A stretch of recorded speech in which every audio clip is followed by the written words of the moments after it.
I love you. I love you too, Jeric. We've been together for almost 5 years. I love you and you love me. Tsaka alam naman natin sa isa't isa na tayo talagang dalawa, di ba? Kaya alam mo, ito talaga yung pinaka-right timing. What do you mean?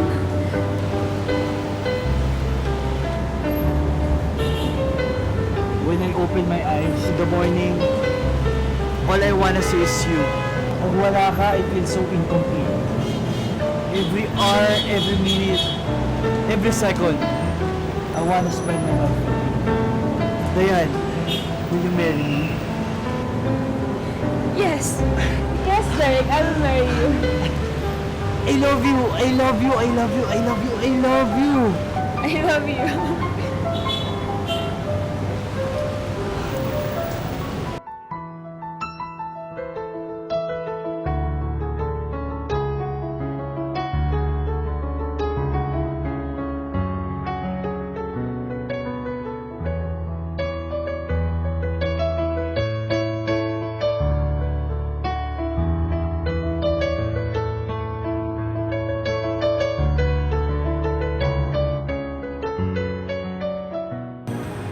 Diane, may sasabihin sana ako sa'yo eh.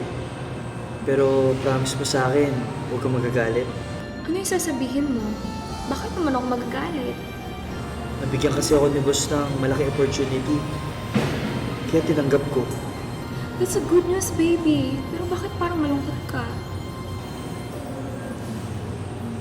I think we have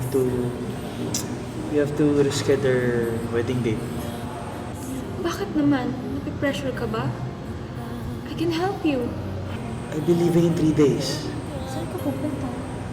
Sa London. Okay, so after that business trip, saka natin ayusin yung wedding. Naiintindihan naman kita eh. Maybe 1 month ako nandun. Kasama na lang ako. Baby, business trip yun. Hindi ako pwede ma-distract doon, okay?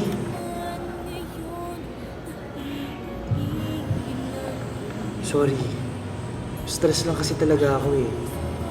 Sa totoo lang, ayoko naman umalis nang hindi ka kasama eh. Kaya lang baby, kailangan ko kasi talaga mag-focus doon.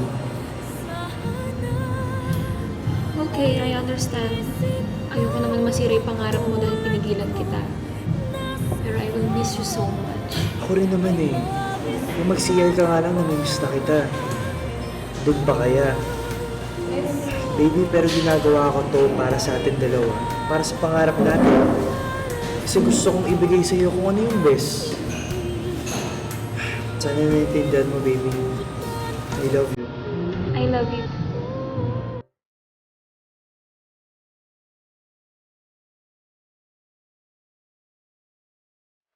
Hi, baby.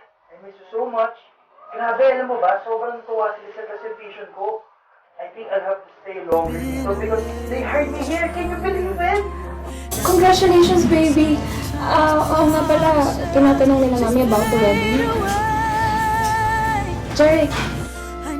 Hello, Diane. I have to go na sila yung mga investors eh. I love you!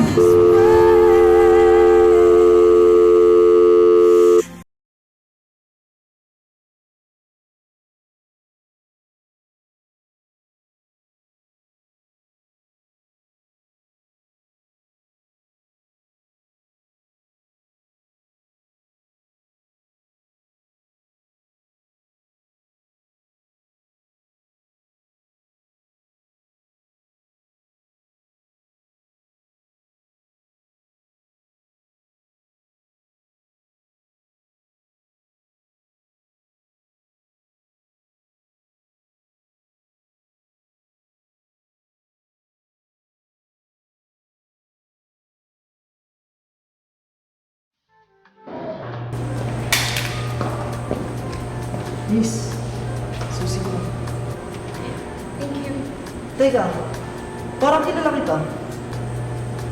Nung kawork kita a year ago. Diane? Tama? I'm Justin. Parang malungkot ka. Mukhang may pinagdadaan ng problema. Gusto mo ba pag-usapan mo na lang dito? Halika, trip kita. Thank you, Justin. Alam mo, I'm so lucky to have a friend like you. Sabihin mo, ang swerte ni Jeric sa'yo. Kaya kung ako sa kanya, hindi kita iiwan dito. Salamat ulit sa pakikinig sa mga problema ko. I have to go. Gago ka! Yan secret! Justin! Bro! Easy ka lang! Magkaibigan lang kami. Justin, you should go. I'm sorry. Sige. Dayan! Dayan! Babalik ka pala. Ano? Teka lang nga muna, ano ba nangyayari? Dayan, sandali lang ako umalis. Parang di mo na ako kilala. Anong nangyari sa'yo? Sandali? Few months? Kahit ilang araw pa yan. Araw-araw kitang tinatawagan pero hindi mo ako pinapansin. Ganun ka ba talaga kasi parang hindi mo man ako mainit? Ang sakit-sakit ng ginawa mo sa akin, Jeric. I'm your fiancé. Pero kinalimutan mo ako. Bakit? Kasi sarili mo lang iniisip ko. Dayan, alam mo hindi totoo yan! Dayan, umalis ako para sa picture natin. Ganun kita kamahal, Dayan! Sorry kung hindi kita nate-text o kaya hindi ako nagpaparamdam. Dayan, huwag na huwag mo sasabihin na ikaw lang yung naging malungkot. Ikaw lang yung nasaktan!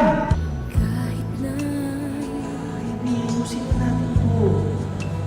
Dito na ako ngayon, no? Ayusin na natin yung kasal. Jeric, hindi na ako sigurado.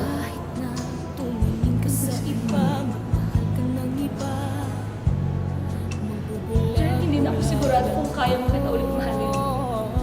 Masakit man ito. Sakit-sakit kung iniwan mo ako. Ito sa puso ko. Masyado kasi kita naging mahal. Kaya wala nang matira para sa sarili ko.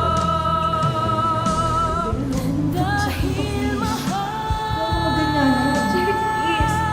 Huwag mo na akong pahirapan. na mahal kita. Gusto ko munang hanapin yung sarili ko.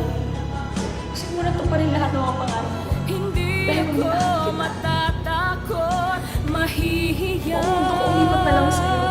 Ano man ang sabihin nila. Sorry, Jeric, pero kailangan ko ito. Dayan, please ayusin natin to!